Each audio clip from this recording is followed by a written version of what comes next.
महात्मा बुद्ध के अनमोल विचारों से व्यक्ति को जीवन में आगे बढ़ने और सफल होने की प्रेरणा मिलती है। गौतम बुद्ध की इस कहानी से मिलेगी सही दिशा। एक कुत्ता 1 मिनट में 27 से 28 बार सांस लेता है और 10 से 12 साल तक जीवित रहता है, और एक इंसान 1 मिनट में 14 से 15 बार सांस लेता है और 90 से 100 साल तक जीवित रहता है। परंतु एक कछुआ जो कि 1 मिनट में सिर्फ 5 से 6 बार सांस लेता है, वो 500 से ज़्यादा सालों तक जीवित रहता है। इससे यह स्पष्ट है कि जिसकी सांसों की संख्या जितनी कम होती है, वो उतनी ही लंबी आयु तक जी सकता है। इस चीज़ को समझकर हमारे पूर्वजों ने सांसों की संख्या को बहुत महत्व दिया था और उसकी गहराई को ज़्यादा करने के लिए जोर दिया था, क्योंकि वो समझ गए थे कि इंसान को जीने के लिए साल या महीने की नहीं बल्कि एक निश्चित संख्या में सांसें मिलती हैं, और सांसों को लेने की गति को कम करके आयु को लंबा किया जा सकता है। लेकिन सांसों की धीमी और लंबा होने की यह गति प्राकृतिक रूप से होनी चाहिए। जब हम सांस लेते हैं तो वायु प्रत्यक्ष रूप से 3 या 4 स्थानों पर ही महसूस होती है, जैसे गला, हृदय, फेफड़े और पेट। मस्तिष्क में गई हुई वायु का हमें पता नहीं चलता। कान और आँख में गई हुई वायु का भी कम ही पता चलता है। श्वसन तंत्र से भीतर गई वायु अनेक प्रकार से बढ़ जाती है, जो अलग अलग स्थान में जाकर अपना कार्य करके भिन्न रूप से बाहर निकल जाती है।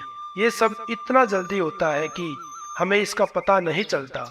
हम सिर्फ इतना ही जानते हैं कि ऑक्सीजन भीतर गई है और कार्बन डाइऑक्साइड बाहर आ गई है, लेकिन अंदर क्या सही क्या गलत करके आ जाती है, इसका कभी ज्ञान प्राप्त नहीं होता है। यदि हम जोर से गहरी सांस लेते हैं तो तेज प्रवाह के साथ शरीर के अंदर बैक्टीरिया नष्ट होने लगते हैं। कोशिकाओं के रोगों से लड़ने की क्षमता भी बढ़ जाती है। बोन मैरो में नए रक्त का निर्माण होने लगता है। आंतों में जमा मल विसर्जित होने लगता है। मस्तिष्क की जागरूकता वापस आ जाती है, जिससे सुनने की शक्ति दुरुस्त हो जाती है। न्यूरॉन की सक्रियता से सोचने समझने की क्षमता पुनः जिंदा हो जाती है। फेफड़ों में भरी हवा से आत्मविश्वास लौट आता है। जब जंगल में हवा का एक तेज झोंका आता है तो जंगल का रोम रोम जागृत होकर सजग हो जाता है। कपालभाति या भस्त्रिका प्राणायाम 3 हवा के झोंकों की तरह है। बहुत कम लोगों में क्षमता होती है। अपने अंदर लगातार अभ्यास से ही आंधी का जन्म होता है। 10 मिनट की आंधी आपके शरीर और मन के साथ आपके संपूर्ण जीवन को बदल कर रख देगी। आजकल अधिकतर लोगों की सांसें उखड़ी हुई और उथल पुथल रहती हैं, और लोगों को ये पता नहीं चलता कि उनकी सांसें किस प्रकार चल रही हैं। जब क्रोध या भाव उठता है तो सांस बदल जाती है। वहीं पर पीड़ा का भाव उठता है तब भी सांस बदल जाती है। हमारे प्रत्येक भाव और विचार के साथ हमारी सांसें भी बदलती रहती हैं। इसके साथ हमारे खान पान और रहन सहन से भी यह बदलती रहती है। असल में हमारी सांसों का हमारे मन की स्थिति और हमारी शारीरिक अवस्था से सीधा संबंध होता है। पूरा योग सांसों को सही तरीके से लेने पर टिका हुआ है, और अगर हम सिर्फ अपनी सांसों को सही तरीके से लेना सीख जाते हैं तो हमारा जीवन जादू की तरह बदल जाएगा। आज इस प्राचीन योगी कहानी के माध्यम से हम सांसों को सही तरीके से लेने का तरीका और सांसों के जादुई रहस्य के बारे में विस्तार से जानने की कोशिश करेंगे। बहुत पहले की बात है, एक ऋषि अपने आश्रम में छात्रों को योग, ध्यान और प्राणायाम की शिक्षा दिया करते थे। ऋषि खुद भी एक योगी थे। उन्होंने अपने कई वर्ष हिमालय के गुफाओं में बिताए थे, जहाँ पर उन्होंने बहुत सूक्ष्म आयामों को गहराई से समझा था, और अब वह अपने अनुभव और ज्ञान को शिक्षा के माध्यम से लोगों तक पहुंचाना चाहते थे। एक दिन रात्रि के भोजन के पश्चात उनके आश्रम का सबसे बुद्धिमान और होनहार छात्र उनके पास आता है। छात्र के चेहरे को देखकर गुरुजी समझ गए कि उसके मन में कुछ सवाल है। गुरु के नजदीक पहुंचते ही छात्र ने उन्हें प्रणाम किया और कहा, हे गुरुदेव, मैं आपसे कुछ सवाल पूछना चाहता हूँ। गुरु ने मुस्कुराते हुए कहा, पूछो, क्या सवाल पूछना चाहते हो वत्स? छात्र ने कहा, आप अक्सर कहते हैं कि योग, ध्यान और प्राणायाम का मूल आधार हमारी सांसें होती हैं। अपने सांसों पर नियंत्रण पाते ही हम अपने मन और विचारों पर नियंत्रण पा लेते हैं। तो आज मैं आपसे सांसों के रहस्य और उसके यौगिक विज्ञान के बारे में विस्तार से जानने आया हूँ। यह सुनकर गुरुजी ने मुस्कुराते हुए कहा, जैसा हमारा मन होता है, हमारी सांसों की गति भी वैसी ही हो जाती है, या फिर जैसी हमारी सांसें होती हैं वैसी ही हमारी मनोदिशा हो जाएगी। यानी हमारी सांसों से सब कुछ जुड़ा हुआ है और हमारे भीतर घटता है वही हमारे बाहर घटता है। हर घटना हमारी सांसों से गहरा संबंध रखती है। मतलब ये है कि अपनी सांसों की गति पर नियंत्रण करके अपने मन और विचारों पर नियंत्रण किया जा सकता है। अगर तुम किसी सच्चे योगी या साधक को ध्यान से देखो तो तुम्हें उसके चेहरे पर एक गजब का ठहराव दिखेगा। एक सच्चा योगी बुरी से बुरी स्थिति में भी खुद को स्थिर और शांत रखता है। एक योगी अपनी भावनाओं को नहीं दबाता, बल्कि वो अपनी सांसों पर नियंत्रण हासिल कर सकता है। और जो सांसों को नियंत्रित कर लेते हैं वो अपने मन पर नियंत्रण पा लेते हैं। और जिस आदमी का मन उसके नियंत्रण में होता है उसके पास उसकी सभी समस्याओं का समाधान होता है। गुरु ने छात्र की तरफ देखते हुए कहा, तुमने कुछ योगियों के बारे में सुना होगा, वो 150, 200 या फिर 300 सालों तक जीवित रहते हैं। आखिर क्यों वो इतने लंबे समय तक जीवित रह सकते हैं? असल में उनका नियंत्रण अपनी सांसों पर होता है, जिसे हम प्राण ऊर्जा भी कहते हैं। प्राण ऊर्जा हमारे चारों तरफ है। इसे कितनी मात्रा में लेना है और कितनी मात्रा में छोड़ना है, ये एक योगी अच्छी तरह से जानता है। वो इस काम पर बहुत हद तक महारत हासिल कर लेता है, इसलिए वो इस प्राण ऊर्जा का उपयोग अपनी जरूरत के हिसाब से कर सकता है और लंबे समय तक खुद को जीवित रख पाते हैं। अगर तुम अपने शरीर को स्वस्थ रखना चाहते हो, अधिक क्षमता चाहते हो, तेज बुद्धि चाहते हो, तो तुम्हें अपनी सांसों को समझना होगा, उन्हें नियंत्रित करना होगा। और उन्हें नियंत्रित करते ही तुम्हारे जीवन में सब कुछ बदल जाएगा। असल में डर, चिंता और परेशानी जैसी कोई चीज होती ही नहीं।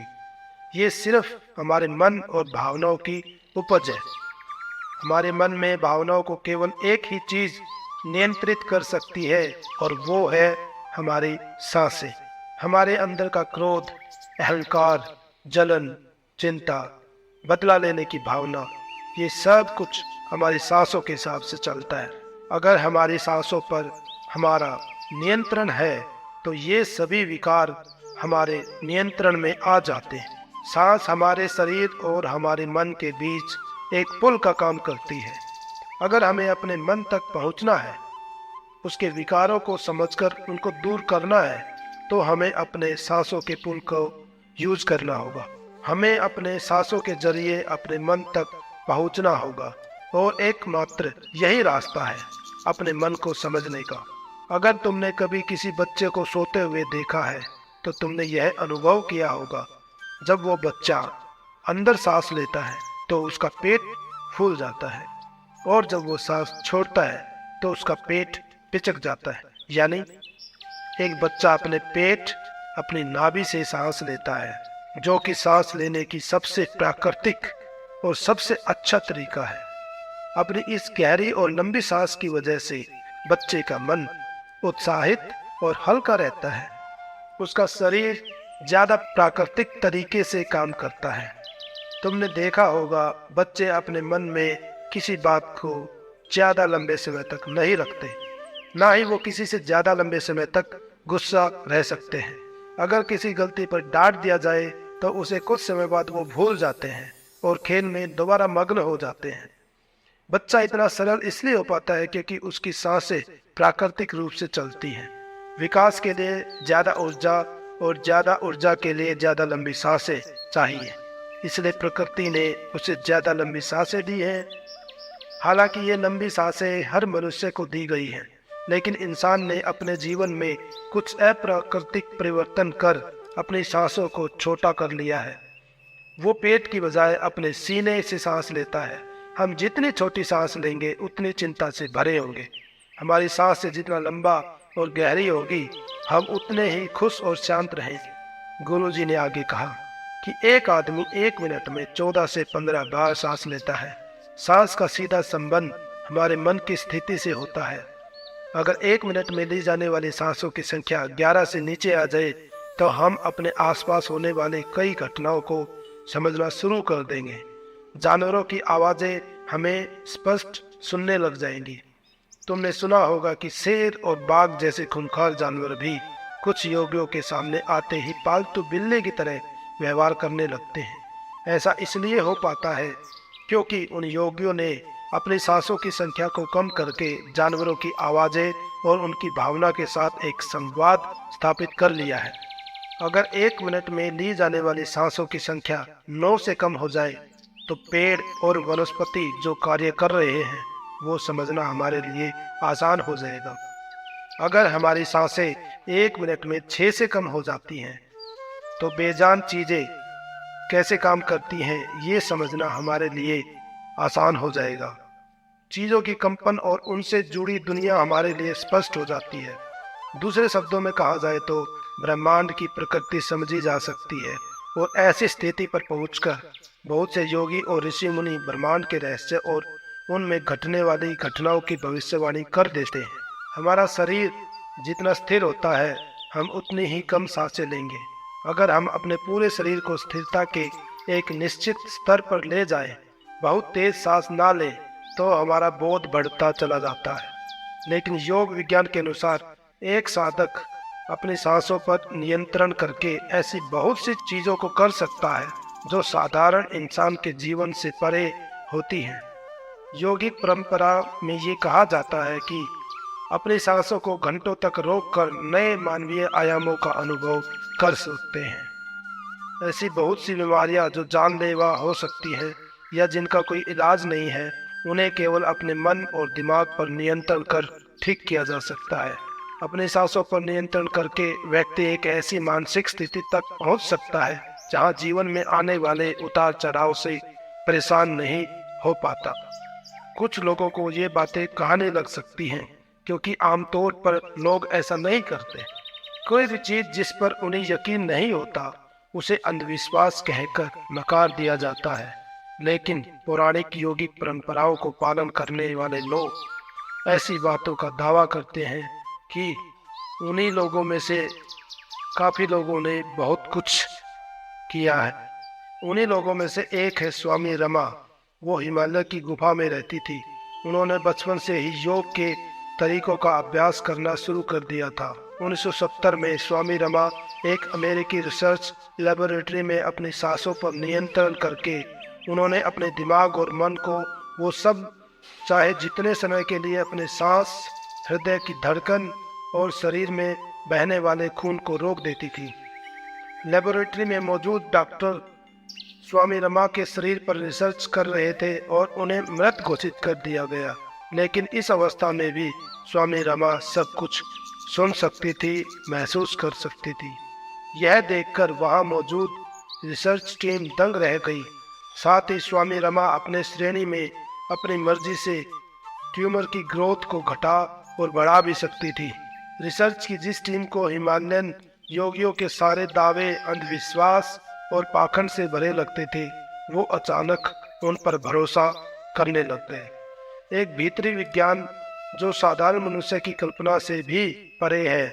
एक प्राचीन योगिक टेक्निक, एक योगी जिसे अपनी सांसों पर नियंत्रण हासिल कर लिया है, वह जब चाहे अपनी सांसों को रोक सकता है।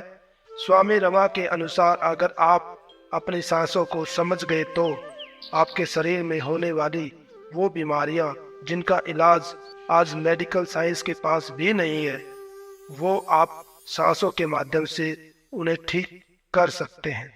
स्वास्थ्य के रहस्यों को समझने के बाद स्वामी रमा ने अपने कुछ साथियों से मिलकर एक किताब भी लिखी है जिसका नाम है साइंस ऑफ डेथ। गुरु ने आगे कहा, जब सांसें विचलित होती हैं तो मन अस्थिर हो जाता है, लेकिन जब सांसें शांत होती हैं तो मन भी स्थिर हो जाता है और योगी दीर्घायु हो जाता है। इसलिए हमें अपने सांसों पर नियंत्रण करना चाहिए। गुरु ने शिष्य की आंखों में देखते हुए कहा, तुम्हें क्या लगता है, क्या तुम जितनी लंबी सांस अंदर लेते हो उतनी ही लंबी सांस बाहर निकालते हो? सामान्य स्थिति में हम जो सांस अंदर लेते हैं उसकी लंबाई 10 अंगुल होती है और सांस जो हम बाहर निकालते हैं उसकी लंबाई 12 अंगुल हो जाती है। और यहाँ 1 अंगुल का मतलब 1 उंगली मोटाई से है। हमारे रोजमर्रा की जिंदगी में कुछ काम ऐसे होते हैं जिन्हें करते समय जितनी लंबी सांसें अंदर जाती हैं उससे कई गुना लंबी सांसें बाहर जाती हैं। भोजन करते समय बाहर निकलने वाली सांस की लंबाई 16 से 17 अंगुल होती है। तेज चलते समय इसकी लंबाई 22 से 24 अंगुल हो जाती है। दौड़ते समय निकलने वाली सांसों की लंबाई 45 से 50 अंगुल तक पहुंच जाती है और सोते समय नींद में बाहर निकलने वाले सांसों की लंबाई 60 से 70 अंगुल तक पहुंच जाती है। इसलिए हमारे शास्त्रों में काम और क्रोध पर नियंत्रण रखने की बात कही गई है, क्योंकि ये हमारे प्राण शक्ति को कम कर देती है। सांसों को इंसान की प्राण शक्ति भी कहा जाता है। जब एक 200 वर्ष के व्यक्ति से उसकी लंबी उम्र का राज पूछा गया तो उसने 2 चीजें बताई। पहला, नाभि तक भरपूर सांस लें और दूसरा, रीढ़ की हड्डी को हमेशा सीधा रखें। साधारण से लगने वाली ये दोनों बात योग और प्राणायाम की दृष्टि से बहुत महत्वपूर्ण है। असल में शरीर के अंदर जाने वाले सांस की लंबाई कम और बाहर निकलने वाले सांस की लंबाई ज्यादा होती है। अगर किसी तरीके से बाहर निकलने वाले प्राण वायु की लंबाई को कम कर दिया जाए तो लंबी उम्र को प्राप्त किया जा सकता है।